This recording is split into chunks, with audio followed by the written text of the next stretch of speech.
السلام عليكم ورحمة الله وبركاته. ازيكم عاملين ايه؟ يا رب تكونوا بخير. النهاردة بقى رحنا السوق واشترينا خضار الاسبوع كله اهو، بسم الله ما شاء الله يا جماعة.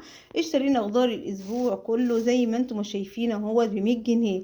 يا بلاش، الحمد لله ربنا برضو بارك في ال100 جنيه. انا ما كانش معايا الا 100 جنيه بس، وقلت يا ربي يعني هقدر اشتري بيها كل الطلبات، فبرضو ربنا دبر اللي وفر لي كتير برضو الحمد لله وسهل، وجبت شوية خضار اهوت ب100 جنيه بس، ومليت التلاجة زي ما انتم ما شايفين اهو.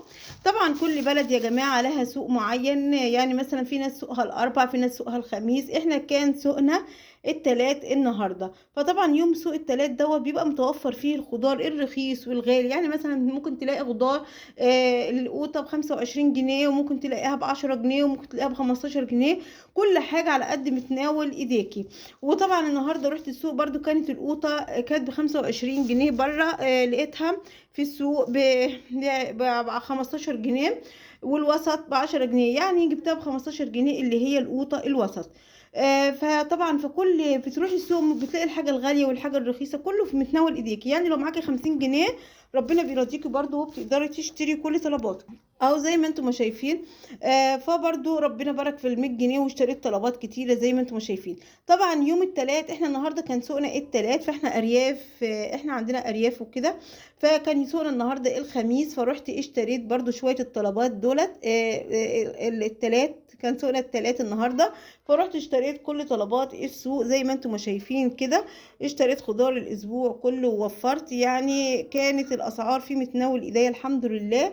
فال100 جنيه كفت، واشتريت منها حاجات كتيرة. اشتريت البتنجان دوت في السوق، اشتريته 2 كيلو ب10 جنيه، واشتريت كيلو الكوسة دوت ب10 جنيه، واشتريت القوطة ديت الكيلو كان ب15 جنيه، واشتريت بصل الكيلو ب10 جنيه، وشوية الملوخية دول ب5 جنيه، وفلفل اهو ب10 جنيه، وتوم جبت ربع كيلو توم ب15 جنيه.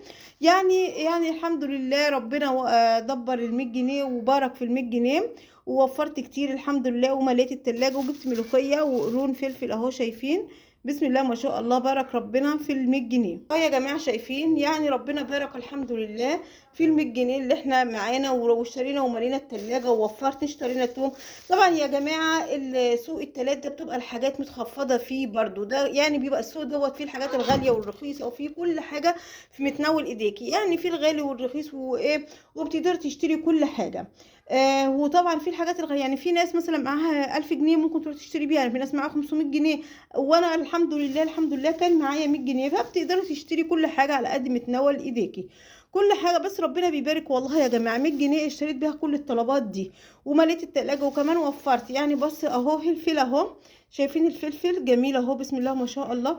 والقوطة برضو اشتريتها ب15 جنيه اهي، طرية شوية بس مش مشكلة اهي، وصغيرة شوية بس اهي زي ما انتم شايفين اهي صغيرة شوية. والكوسة اهي اشتريت الكيلو ده ب10 جنيه اهي، صغيرة برضو حلوة.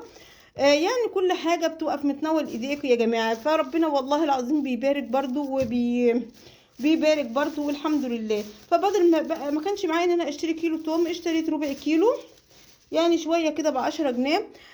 فالحمد لله، فربنا بيبارك في كل حاجة، فاشتريت ووفرت طبعا. فطبعا اي يوم غير يوم التلات يا جماعة بتبقى الحاجة غالية جدا. يعني اللي مثلا انا جبت دوت ب10 جنيه في السوق، الفلفل، غير يوم التلات بيبقى الكيلو ب15 جنيه وب20 جنيه. يعني مثلا ايه بكرة الاربع بإذن الله هيبقى الكيلو ب20 جنيه اهوت. انا اشتريته رخيص في السوق، كان ايه على قد متناول ايديا، فاشتريت الكيلو ب10 اهو زي ما انتم ما شايفين اهو.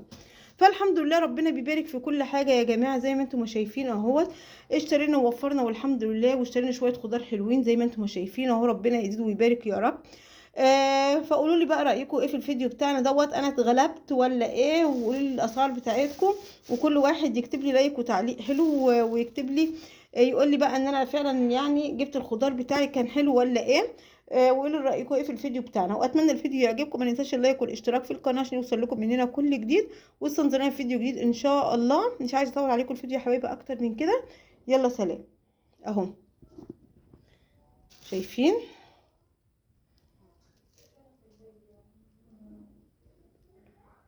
يلا سلام بقى يا حبايبي، واستنظرونا في فيديو جديد ان شاء الله.